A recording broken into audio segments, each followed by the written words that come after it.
Movie का start होता है, बहुत ही सुंदर एक व्यू दिखाया जाता है और वहाँ पे एक बच्ची को दिखाया जाता है जो उस व्यू से भी ज़्यादा खूबसूरत होती है। छोटी उम्र थी, कोई 10-12 साल की हो सकती है।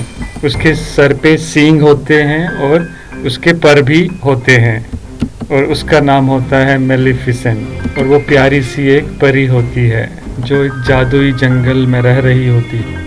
उसे बिल्कुल भी पता नहीं था बाहर की दुनिया के बारे में। उसका सारा संसार बस यही जादुई जंगल था। उसने आज तक कभी इंसानों को देखा ही नहीं। उस जंगल में इंसानों के अलावा अजीब अजीब से बड़े सारे क्रिएचर्स थे। एक दिन जंगल में मेलिफिसेंट घूम रही होती है तो उसे वहाँ पे एक लड़का दिखाई देता है। वो उसी की एज का था, तो वो उससे पूछती है कि तुम कौन हो, यहाँ पर क्या कर रहे हो। वो छोटा बच्चा मेलिफिसेंट को बताता है कि मैं पास के ही एक गांव में रहता हूँ। तो वो कहता है कि मुझे यहाँ पे एक हीरा नज़र आया था जिसे मैंने उठा लिया। तो मेलिफिसेंट उससे वो हीरा वापस लेती है और कहती है कि मैं तुम्हें तुम्हारे किंगडम तक वापस छोड़ आती हूँ। तो लड़का कहता है ठीक है, मैं चला तो जाता हूँ, पर क्या हम दोस्त बन सकते हैं। तो उससे पूछता है अगर मैं दोबारा इस जंगल में आऊँ तो क्या हम साथ खेल सकते हैं। तो मेलिफिसेंट इस पे कहती है कि एक जादुई जंगल है, तुम्हारा यहाँ आना ठीक नहीं होगा, पर फिर भी देखेंगे। इसी के साथ फिर दोनों वो हाथ मिलाते हैं, पर जैसे ही उस लड़के से हाथ मिलाती है तो उसे कोई करंट लगता है। तो इनफैक्ट उसे, जो लड़के ने हाथ में लोहे की रिंग पहनी होती है, उससे ये करंट लगता है। तो वो उसे कहती है कि लोहा परियों को जला देता है, तो इसलिए इसे पहन के यहाँ मत आना। इसके बाद नेक्स्ट सीन में दिखाया जाता है कि वो लड़का अपने किंगडम में वापस चला जाता है, पर जिस किंगडम से वो आया था वो इस जंगल पे कब्जा करना चाहता था और इस लड़के के माँ बाप भी जिंदा नहीं थे, इसलिए इसकी मेलिफिसेंट से अच्छी दोस्ती हो जाती है। तो इन दोनों के दिमाग में ये बात भी नहीं थी कि इन दोनों के किंगडम्स आपस में जानी दुश्मन हैं। इसी तरह ये सालों फिर आपस में खेलते रहे और कई साल गुजर गए। लड़का यहाँ पे आता रहता और मेलिफिसेंट और ये लड़का आपस में मिलके बहुत अच्छे से खेलते रहते। अब ये दोनों बड़े हो चुके थे और वो दोनों 16 साल के लगभग हो चुके थे और एक दूसरे को बहुत पसंद करने लगे थे। तो इसलिए मेलिफिसेंट को लगता था कि इंसान परियों के दुश्मन नहीं हैं, वो बहुत अच्छे होते हैं। उन्हें मेलिफिसेंट को ये भी नहीं पता था कि इंसानों में लालच भी होता है। तो बहुत दिन होते हैं वो लड़का नहीं आता जंगल में, तो मेलिफिसेंट सोचती है कि क्या हुआ होगा। तो मेलिफिसेंट एक दिन अकेली बैठी होती है ऊंचे से पेड़ पे, तो वो देखती है कि सामने की वाली किंगडम से एक राजा और उसके साथ उसके बहुत से सैनिक उसके जंगल की तरफ चले आ रहे होते हैं। तो मेलिफिसेंट अपने जंगल की परी थी, इसलिए उसे अपने जंगल को प्रोटेक्ट करना अच्छे से आता था।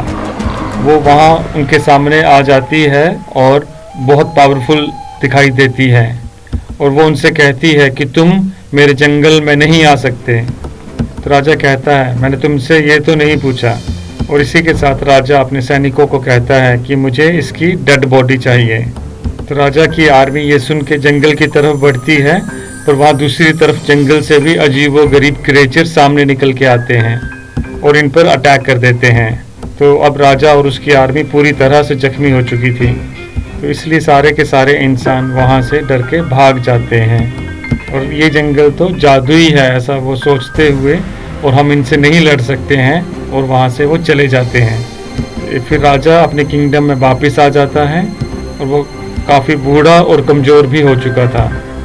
तो वो अपने सारे लोगों को इकट्ठा करता है और उनसे कहता है कि तुम्हें पता है ना कि उस जंगल में कितना सारा खजाना छिपा हुआ है। तो मैं शुरू से तुमसे यही कहता आ रहा हूँ कि हमें उस जंगल पे कब्जा करना है। तो आगे कहते हैं कि मुझे नहीं लगता कि मैं वहाँ जाके लड़ सकता हूँ, क्योंकि अब मेरी हेल्थ अब अच्छी नहीं है। तो वो कहता है कि तुम में से किसी ने भी अगर उस मेलिफिसेंट को मार दिया तो मैं अपनी बेटी की शादी उससे करवा दूंगा। तो उनमें से एक लड़का बाहर आता है और कहता है कि मैं जाऊंगा वहाँ पर। इस लड़के का नाम स्टीफन होता है। ये वही छोटा लड़का था जो मेलिफिसेंट से बचपन में मिलने जंगल जाया करता था और उसके साथ खेलता था। तो नेक्स्ट सीन में दिखाते हैं कि स्टीफन जंगल में पहुँच जाता है मेलिफिसेंट से मिलने के लिए। ये बहुत साल बाद यहाँ आया होता है। तो जब मेलेफिसेंट उसके सामने आती है तो पूछती है कि तुम इतने साल कहाँ थे, तुम्हें ज़रा ख्याल नहीं आया हमारी दोस्ती का? तो वो कहता है कि मुझे माफ़ कर दो, मैं कुछ बिज़ी हो गया था अपनी लाइफ में, पर मैं तुम्हें कभी भूला नहीं हूँ और अभी भी मैं तुम्हें यही बताने आया हूँ कि हमारा राजा तुम्हें मारना चाहता है। तुम बस अपना ख्याल रखना, मैं यहाँ पर तुम्हारी हिफाजत और प्रोटेक्शन करने आया हूँ। इसके बाद वो दोनों बातें करने लगते हैं। तो मेलेफिसेंट उससे कहती है चलो मैं तुम्हें माफ़ करती हूँ। मेलेफिसेंट को ये आइडिया भी नहीं था कि ये इसके साथ क्या करने वाला था, और मेलेफिसेंट को नहीं पता था कि इंसान किस कदर बुरे और लालची हो सकते हैं, और वो इसी वजह से उस पर यकीन कर लेती है। तो वो लड़का उसे पानी में मिलाकर कोई नशे की दवाई पिला देता है, जिस वजह से मेलेफिसेंट बेहोश हो जाती है। उसके बाद स्टीफन चाकू उठाता है और उसे मारने लगता है, पर उसे मार नहीं पाता। तो नेक्स्ट मॉर्निंग जब सीन दिखाया जाता है तो हम देखते हैं कि मेलेफिसेंट अपनी बेहोशी से उठती है, पर उसके पर उसके साथ नहीं होते, वहाँ पे गहरे जख्म हुए होते हैं, जिसे देख के मेलेफिसेंट को यकीन ही नहीं होता और वो ज़ोर ज़ोर से चिल्लाती है, रोती है, क्योंकि उसके खूबसूरत पर अब उसके पास नहीं थे। तो अब वो परों वाली परी नहीं थी। दूसरी तरफ स्टीफन को दिखाया जाता है कि वो महल में राजा के पास पहुंचता है और राजा को परी के पर देता है और कहता है कि देखो मैंने आपसे किया हुआ वादा पूरा किया। राजा बहुत खुश होता है, वो पर ले लेता है इससे और इसे इस किंगडम का राजा बना देता है, और यहाँ पे स्टीफन का भी ख्वाब पूरा हो जाता है। दूसरी तरफ जंगल में हमें मेलेफिसेंट दिखती है जो बहुत उदास थी क्योंकि वो अब उड़ नहीं पाती थी। तो एक दिन वो जंगल में जा रही होती है तो देखती है कि जंगल में एक शिकारी एक कौवे को पकड़ रहा होता है जाल बिछाकर। उससे ये चीज़ें बर्दाश्त नहीं होती, तो इसलिए वो उस कौवे को एक इंसान बना देती है, और ये शिकारी कौवे को इंसान बनता देख के बहुत डर जाता है और वहाँ से भाग जाता है। अब वो कौवा जो इंसान बन चुका था मेलेफिसेंट के पास आता है और उसे थैंक यू कहता है।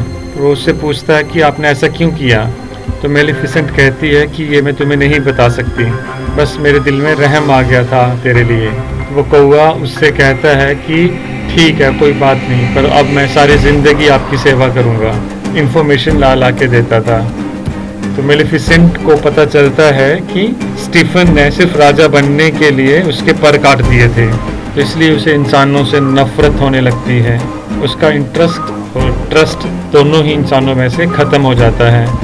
वहाँ दूसरी तरफ दिखाया जाता है कि स्टीफन की शादी राजा की बेटी के साथ हो जाती है और उसकी एक बेटी भी होती है। अब वहाँ बहुत सेलिब्रेशन हो रही होती हैं, तो वहाँ किसी को कुछ नहीं पता था कि यहाँ कौन कौन आ रहा था और कितनी दूर से आ रहा था, इसलिए मेलेफिसेंट भी वहाँ पहुँच जाती है और उसे विश करती है। वो छोटी बेबी से कहती है कि तुम बहुत प्यारी हो। तो वो उससे कहती है कि जैसे ही तुम 16 साल की होंगी तुम्हारे हाथ में एक सुई चुभेगी जिससे तुम्हारी डेथ हो जाएगी। तो स्टीफन उसके आगे गिड़गिड़ाता है और कहता है कि तुम ऐसा नहीं कर सकती, प्लीज़ ऐसा मत करो, तुम मेरा बदला मेरी बेटी से क्यों ले रही हो? तो मेलेफिसेंट कहती है कि मैं भी एक लड़की हूँ और तुम्हें याद है तुमने मेरे साथ क्या किया। मेलेफिसेंट को फिर भी उस पर रहम आ जाता है, तो वो कहती है कि ये तभी हो सकता है अगर 16th बर्थडे पे तुम्हारी बेटी के अगर उसे उसका कोई सच्चा प्यार मिल जाए तो उसकी जान बच सकती है। स्टीफन इस बात से काफ़ी परेशान हो जाता है और 3 छोटी छोटी परियों को बुलाता है और कहता है कि मेरी बेटी को यहाँ से दूर ले जाओ, और जब तक कि 16 साल की नहीं हो जाती इसे यहाँ लेके मत आना, नहीं तो इसका जो श्राप है वो सच्चा हो जाएगा। उसके बाद वो वहाँ से निकल के जंगल की तरफ जाता है, जंगल पे अटैक करने के लिए, पर मेलेफिसेंट ने जंगल की बाउंड्री को अपनी पावर से कवर कर दिया होता है। अब कोई भी इंसान इस जंगल में नहीं आ सकता था। तो नेक्स्ट सीन में दिखाया जाता है स्टीफन की बेटी जिसका नाम अरोरा रखा जाता है, और वो 3 परियों से लेकर काफ़ी दूर चली जाती हैं। तो मेलेफिसेंट को अभी भी उस ठिकाने का पता होता है कि वो किस जगह पे रह रही है। मेलेफिसेंट उसे डराने लगती है, पर छोटी बच्ची को वो डर समझ नहीं आता और वो उसकी हरकतों पे हंसती है। तो अब मेलेफिसेंट का हार्ट भी उसके लिए सॉफ्ट होने लगा था, वो भी उसके लिए फील करने लगी थी, क्योंकि मेलेफिसेंट एक अच्छी परी थी, कोई जालिम औरत नहीं थी। वो 3 परियां जो प्रिंसेस अरोरा की देखभाल के लिए रखी हुई थी, वो बहुत केयरलेस होती हैं, और मेलेफिसेंट खुद उस बच्ची का ध्यान रखती थी, और बहुत बार उसने उसकी जान भी बचाई, कभी पहाड़ से नीचे गिरने से, कभी दरख्त से नीचे गिरने से। वक्त के साथ साथ प्रिंसेस अरोरा बड़ी होने लगती है। अब प्रिंसेस अरोरा पूरे 15 साल की हो जाती है, यानी अब उसका श्राप फलित होने में 1 साल बचा था। अब वो 3 परियां उस लड़की को जिस जगह लेके आई थी, वो एक तरह की एक बाउंड्री थी, और उसके आसपास काफ़ी ऊंची ऊंची लकड़ियां थीं। तो प्रिंसेस अरोरा ने भी इससे बाहर की दुनिया कभी नहीं देखी थी, जैसे मेलेफिसेंट ने नहीं देखी थी। तो उसको बहुत क्यूरियोसिटी होती थी कि इसके बाहर क्या होगा, तो इसलिए वो एक दिन वहाँ चली जाती है और वहाँ देखती है। तो तभी उसको लगता है कि यहाँ पर कोई है, तो वो आवाज़ें लगाती हैं, कोई है तो सामने आओ, मुझे बहुत कुछ पता करना है, मुझे बहुत कुछ पूछना है। तो वहाँ पर मेलेफिसेंट होती है और उससे रहा नहीं जाता, और वो प्रिंसेस अरोरा के सामने आ जाती हैं। तो प्रिंसेस अरोरा उसको देख के चिल्लाती है और कहती है, आप तो वही हैं जो बचपन से मेरा ख्याल रखती आई हैं, पर कभी मेरे सामने क्यों नहीं आई? आप तो मेरी गॉड मदर हैं, मैं आपको पहचानती हूँ, और जो आपके साथ कौवा है ना, मुझे वो भी बहुत पसंद है। मेलेफिसेंट ने कभी नहीं सोचा था कि उसे ऐसा कुछ सुनने को भी मिलेगा, तो इसलिए वो भी अंदर से बहुत खुश हो जाती हैं, क्योंकि जैसे हमें पता है कि मेलेफिसेंट बहुत ही अच्छी परी है, तो वो अरोरा को भी चाहने लगती है। तो एक दिन जब प्रिंसेस अरोरा सो रही होती हैं, मेलेफिसेंट वहाँ आती हैं और अपनी पूरी पावर्स को यूज़ करके जो श्राप प्रिंसेस को दिया था उसे रिवर्स करने की कोशिश करती हैं। पर यहाँ पर उसे ये पता चलता है कि जो सालों पहले दिया गया श्राप था वो अब वापस नहीं लिया जा सकता, स्पेशली उस समय जब वो पूरा होने ही वाला हो। उस बात को लेकर मेलेफिसेंट बहुत परेशान होती है कि उसका 16वां बर्थडे आने ही वाला था जब ये श्राप इसको लगेगा और ये मर जाएगी। तो इसलिए वो ये दुआ करती है कि जल्दी ही इसे इसका कोई सच्चा प्यार मिल जाए, ताकि इसका ये कर्स, ये श्राप इसको ना लगे और ये रिवर्स हो जाए। उसके बाद नेक्स्ट सीन में दिखाते हैं कि सुबह होती है और जंगल में प्रिंसेस अरोरा और मेलेफिसेंट घूमते हुए बातें कर रहे होते हैं। तो प्रिंसेस अरोरा मेलेफिसेंट से पूछती है कि तुम्हारे पर कहाँ गए? सारी परियों के पर होते हैं। तो मेलेफिसेंट कहती है कि मेरे भी पर हुआ करते थे, पर किसी इंसान ने धोखे से उन्हें मुझसे छीन लिया। मैं उनके साथ बहुत खुश थी, मैं आसमान में बहुत ऊंचा उड़ा करती थी और मुझे वो बहुत याद भी आते हैं। तो इसी के साथ मेलेफिसेंट बहुत इमोशनल हो जाती है और रोने जैसी हो जाती हैं। प्रिंसेस अरोरा मेलेफिसेंट को चुप कराती है और कहती है कि आप परेशान ना हो, तो कल मेरा 16th बर्थडे है और फिर मैं उन तीनों परियों से इजाज़त लेके आपके पास रहने आ जाऊंगी। आप अकेली नहीं हैं बिल्कुल भी, मैं आपके साथ हूँ। लेकिन मेलेफिसेंट जानती थी कि ऐसा पॉसिबल नहीं हो सकता कि जब तक उसे उसका सच्चा प्यार नहीं मिल जाता, क्योंकि ये मेलेफिसेंट का ही श्राप था और एक दिन में तो ऐसा हो नहीं सकता था। प्रिंसेस अरोरा वहाँ से वापस अपने घर जाने लगती हैं, तो रास्ते में उसे एक लड़का दिखाई देता है जो कि काफ़ी प्यारा था और उसी के जितना था। वो दोनों ही जैसे एक दूसरे को देखते हैं तो वो पसंद करने लगते हैं। उसके बाद प्रिंसेस अरोरा वहाँ से अपने घर चली जाती है और उन तीनों परियों से कहती है, तो वो उनसे कहती है कि मैं यहाँ से जाना चाहती हूँ, मैं यहाँ से निकल के मेलेफिसेंट के पास जाना चाहती हूँ। तो उन तीनों परियों को लगता है कि शायद इसे पता चल गया है कि इसके पेरेंट्स अभी जिंदा हैं और ये वापस अपने किंगडम जाना चाह रही हैं। तो इसलिए वो परियां उसे वो सारा कुछ सच बता देती हैं कि क्या क्या हुआ था, और एक इविल फेरी है जो कि तुम्हारी जान लेना चाहती है। तो वो उसे बताती है कि वो कोई और नहीं, उसका नाम मेलेफिसेंट है। और ये सुनकर प्रिंसेस अरोरा को अपने कानों पर यकीन ही नहीं होता। वो काफ़ी उदास होकर मेलेफिसेंट के पास जाती है, तो उनसे पूछती है जो मैंने सुना क्या वो सब सच है? तो मेलेफिसेंट बड़े प्यार से उसे समझाती है कि हाँ ये सच है, मैंने ही तुम्हें श्राप दिया था पर अब मेरा दिल बदल चुका है। मैंने ऐसा सिर्फ तुम्हारे फादर की वजह से किया था। अब मैं भी ये नहीं चाहती हूँ कि श्राप तुम्हें लगे और तुम मर जाओ। मैं तुमसे अब बहुत प्यार करती हूँ। पर प्रिंसेस अरोरा बहुत हर्ट होती हैं और वहाँ से चली जाती हैं। वो सीधा उस किंगडम की तरफ भागती हैं और भाग के जब वो अपने किंगडम पहुँचती है तो वहाँ के राजा यानी स्टीवन जो उसके पिता होते हैं उनके गले लग जाती है। तो कहती है, डैड मैंने आप लोगों को बहुत मिस किया। उसके डैड को पर बहुत गुस्सा आता है उन 3 परियों पर। तो वो अपने लोगों को ऑर्डर देते हैं कि इसे वापिस छोड़ आओ, इसे कमरे में बंद कर दो जहाँ इसके आसपास कुछ भी ना पड़ा हो, ना ही उस कमरे में कोई जाए। पर वो राजा श्राप को रोक तो नहीं सकता था। तो जब प्रिंसेस अरोरा का 16th बर्थडे आता है तो श्राप की वजह से प्रिंसेस अरोरा खुद ब खुद एक जगह चली जाती है जहाँ पर स्पिनिंग व्हील्स पड़े होते हैं और उन पर सुइयाँ लगी होती हैं। तो वो श्राप की वजह से वहाँ पड़ी सुई को अपने आप ही टच कर लेती है, फिर बेहोश हो जाती है और गहरी नींद में चली जाती है। और राजा बहुत परेशान होता है क्योंकि उसकी बेटी अब गहरी नींद में जा चुकी होती है और कभी भी उठने वाली नहीं होती। और मेलिफिसेंट को भी बहुत दुख होता है तो उस लड़के को बुलाती है जो प्रिंसेस अरोरा को उस दिन रास्ते में मिला था। उसे लगता है कि ये दोनों एक दूसरे को पसंद करने लगे हों। तो अगर ये लड़का प्रिंसेस अरोरा को मिल जाएगा तो वो अपनी बेहोशी से जाग जाएंगी। तो इसलिए मेलिफिसेंट उस लड़के को लेकर वहाँ पे जाती है जहाँ पर प्रिंसेस अरोरा सो रही होती हैं। तो वो तीनों परियां जो प्रिंसेस अरोरा का बचपन से ख्याल रखती थी वो राजा के पास आती हैं और उससे कहती हैं कि आप प्रिंसेस अरोरा के माथे को चूमें तो हो सकता है शायद वो जाग जाए, हो सकता है शायद आप ही उसका सच्चा प्यार हो। तो किंग स्टीफन कहते हैं, नहीं, मैं कभी किसी का सच्चा प्यार नहीं हो सकता। मैंने मेलिफिसेंट को धोखा दिया और इसीलिए ये सब कुछ हो रहा है।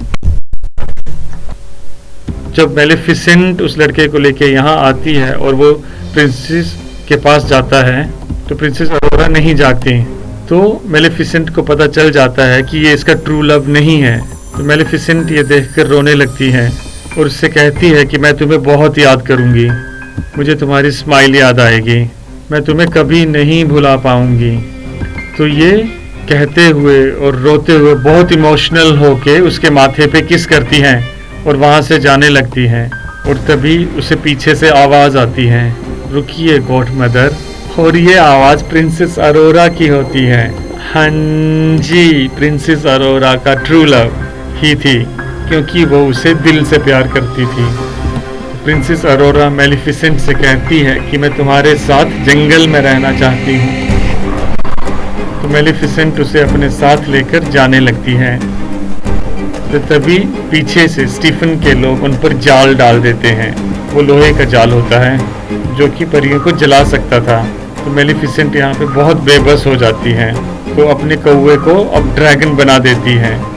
तो अब वो ड्रैगन अपने मुंह से आग निकालने लगता है और वहाँ पे सब लोगों को जला देता है और मेलिफिसेंट अब आज़ाद भी हो जाती है। और फिर किंग स्टीफन यहाँ पहुँचता है अपने कुछ लोगों के साथ और इसने लोहे की शील्ड पहनी होती है ताकि मेलिफिसेंट को हमेशा के लिए मार दे।